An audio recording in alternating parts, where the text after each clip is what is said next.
हमारे साथ उत्तराखंड के पूर्व सीएम त्रिवेंद्र सिंह रावत हमारे साथ जुड़ गए, उनसे बात करते हैं। रावत जी, स्वागत है आपका एबीपी न्यूज पर। लेकिन दुखद है आज उत्तराखंड के लिए, जिस तरीके की तबाही आई है। मैं चाहूंगी आपके पास भी जानकारी आ रही होगी, आपको इंफॉर्मेशन मिल रही होगी कि इस वक्त उत्तरकाशी में क्या कुछ हुआ है, बताइएगा हमारे दर्शकों को। देखिए, लगभग 1:30 बजे के करीब ये आपदा आई है जी, और लोकसभा सत्र क्योंकि स्थगित हो गया था तो हम उस समय सदन से बाहर थे।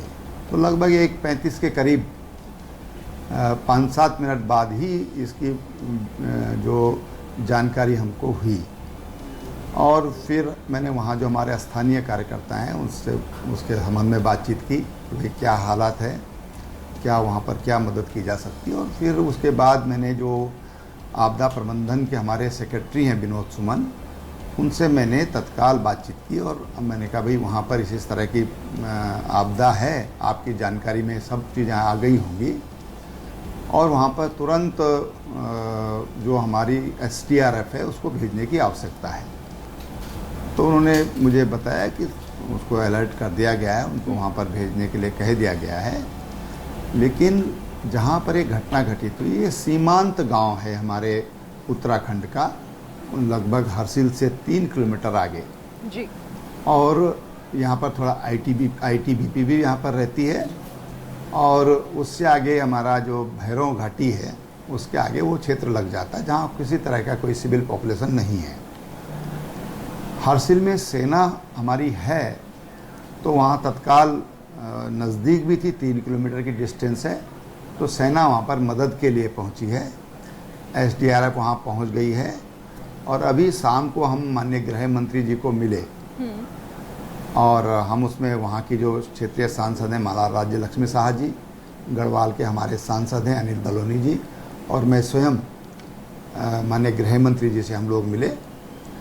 और उन्होंने जब हम माननीय गृह मंत्री जी से मिले तो तब तक वो पूरी जानकारी वहाँ की ले चुके थे। उन्होंने हमको आश्वस्त किया कि जिस तरह की भी आवश्यकता होगी भारत सरकार पीछे नहीं हटेगी और NDRF, ITBP, सेना और SDRF सबको वहाँ पर भेज दिया गया है। 2 चिनूक हेलीकॉप्टर चंडीगढ़ में स्टैंड बाई रखे गए हैं, 2 MI-17 stand by Sarsawa Saharanpur ज़िला वहाँ पर रखे गए हैं ताकि जैसे ही मौका मिलेगा, मौसम थोड़ा ठीक होगा तो वहाँ के लिए वो आवश्यकता पड़ने पर प्रस्थान करेंगे। राहत बचाव कार्य वहाँ पर चल रहे हैं और जिस तरह के विजुअल्स आप सब दिखा भी रहे हैं, मैं समझता हूँ कि काफ़ी हृदय विदारक हैं। काफ़ी जो लोग देख रहे हैं, कभी ऐसा डर लगता है कि देखने वाला ना सदमे में आ जाए जिस तरह के वहाँ के हालात हैं।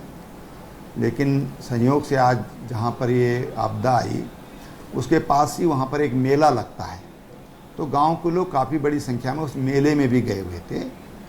और जो वहाँ पर ITBP के कैंप हैं, ITBP के जवान भी उस समय अपने कैंप से बाहर ड्यूटी पर निकले हुए थे। यात्रा सीजन नहीं होने की वजह से टूरिस्ट भी काफ़ी कम था और इसलिए जो आपदा का जो दायरा है, जो जनहानि का जो दायरा है, अगर ये सब नहीं होता तो शायद ये दायरा बढ़ जाता।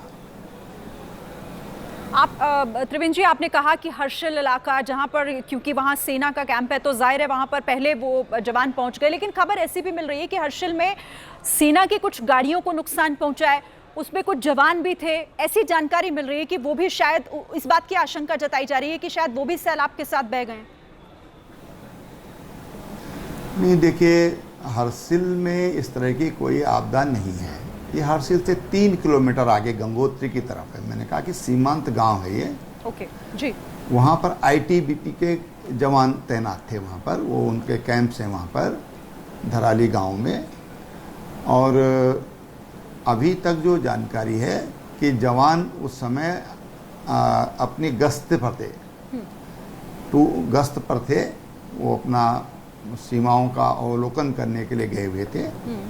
अभी ITBP जवानों के हाथाहाथ होने की कोई ऐसी खबर नहीं है। देखिए, अभी इस थोड़ा सा इन सारी सूचनाओं में, क्योंकि थोड़ा समय लगेगा, क्योंकि जिस तरह का सैलाब था वहाँ पर बताने वाले जो रिकॉर्ड हैं होटल्स में वहाँ पर, वो उनसे कुछ पता चल पाएगा। ओके। या फिर जब ये लोग जो मेले में गए हुए हैं तो जब वो घर पहुँचेंगे तो तब ये सारी चीज़ें उनसे ही इकट्ठी की जा सकती हैं। फिलहाल सरकार का ध्यान राहत पहुंचाने पर है। जिनको मेडिकेशन की ज़रूरत है उनको उन सुविधाओं को देने का ये प्राथमिकता है, और जो लोग बेघर हो गए उनके लिए रहने की व्यवस्था, उनके खाने की व्यवस्था और उनको ट्रॉमा से बाहर निकालने की व्यवस्था, इस पर सरकार का फोकस है। बहुत शुक्रिया आपका त्रिवेंद्र जी, हमारे साथ जुड़ने के लिए और ये तमाम जानकारी हमारे दर्शकों से शेयर करने के लिए।